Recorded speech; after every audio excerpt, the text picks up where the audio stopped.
Welcome to The Explainer. Have you ever wondered what makes a really good horror story just get under your skin? Well, today, we're going to pull one apart, piece by piece, to see exactly what makes it tick. It's a classic fear, right? You're home alone, everything's quiet, and then a knock at the door. We're going to be digging into a super effective short horror story from the popular Hindi YouTube channel Kuni Monday to really understand the architecture of that fear. So, let's get into it. Okay, so let's dive right in. The first part of this story is all about creating terror in an empty house, or as it's called in the original Hindi, Akele Ghar Mein Dahshat. The whole thing kicks off by immediately, putting us on edge. It crafts this perfect scenario of vulnerability, using a technique that, honestly, any horror fan is going to recognize right away. And it all starts with just one word, a single, powerful word from the story, Akele. It just means alone, and that's it. That one word is the foundation for everything that's about to happen. It's so simple, so direct, and we all know exactly what that feeling is like. And just look at how all these different elements come together to create this perfect storm of isolation. I mean, it's not just that our narrator is alone in the house. No. She's also on a desolate hill during a monsoon with absolutely no one else around. It's like the story is methodically stripping away every single layer of safety she might have had.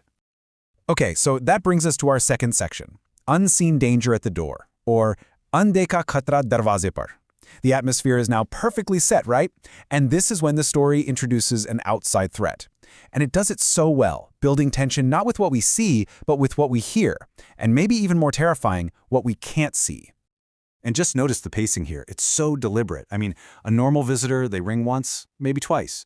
But that third ring, that's weird. And then the pounding starts. That feels like a violation, right? So the threat doesn't just show up out of nowhere. It escalates. It insists. And just like that, a simple doorbell goes from a normal sound to a source of pure dread. And this is where the story does something absolutely brilliant. The house itself, the one place you're supposed to feel safe, it becomes a tool for terror. That big, solid door that's meant to keep danger out, it's now trapping the narrator in with whatever is on the other side. She can't see a thing, which just cranks up her fear and ours to a whole new level. And then this happens. This is the exact moment the threat becomes personal. It's not just a random noise anymore. It's a voice. A man's heavy voice that says, "I know you are inside." And that right there, that not only confirms someone is out there, but that they know she's in there. Her feeling of being hidden, of being safe, completely shattered. So 2 hours go by. 2 hours of just silence. And then the second encounter starts. This brings us to part 3, the encounter with the woman in black, or Kali Churel Ka Samna. This is the moment the story finally gives a face to the fear that's been building up, or maybe, more accurately, a haunting lack of a face. Yeah, after 2 long hours of total silence, the doorbell rings again. But this time is different.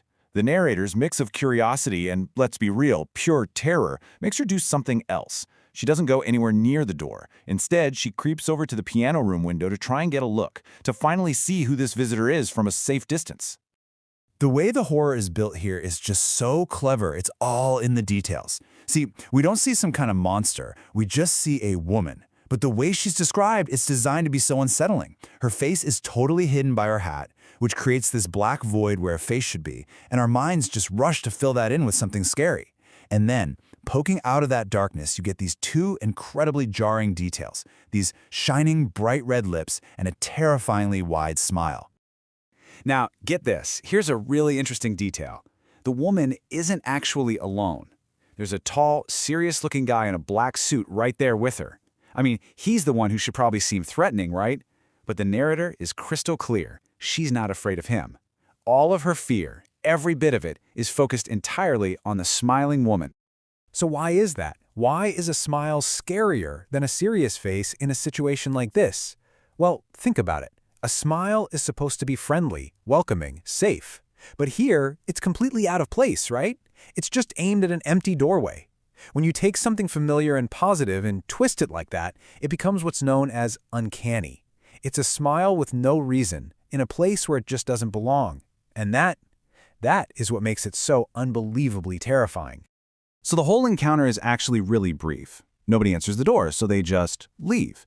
But the story's real horror isn't in that moment at the door. It's in the psychological damage that's left behind. So let's take a look at the aftermath in Section 4, the terrifying memory, which is Khofnak Yade in Hindi. This is what shows us that the most effective kind of horror, the really good stuff, it doesn't just end when the monster leaves. No, it burrows deep into your mind. The woman in black isn't just a visitor at the door anymore, she's now a permanent resident in the narrator's head, a terrifying presence that she feels watching her from the window, night after night. The fear is no longer outside, it's inside. And that brings us to the very end, to our final section, an unsolved question, or ek unsulja soal. You see, the story doesn't wrap things up with a neat little bow. Instead, it concludes by making the mystery even deeper, and it leaves you, the audience, with this permanent, lingering feeling of unease. The real power of this ending is that it gives us absolutely nothing. It's totally ambiguous. Was the guy with the heavy voice the same one who came back with the woman, or was that a completely different threat from earlier? Were they trying to cause harm, or was it all just some big misunderstanding? The story gives us zero answers, and that forces our own minds to fill in the blanks with the scariest possibilities we can think of. And that is the final brilliant move of this whole story. It turns the question over to us, to the audience. It asks, "Aapko kya lagta hai?" which basically means, so what do you think? And by doing that, it makes you part of the mystery. It makes you a participant in the horror that never got solved. It makes sure the woman in black doesn't just haunt the narrator. Now, she gets to follow you home, too.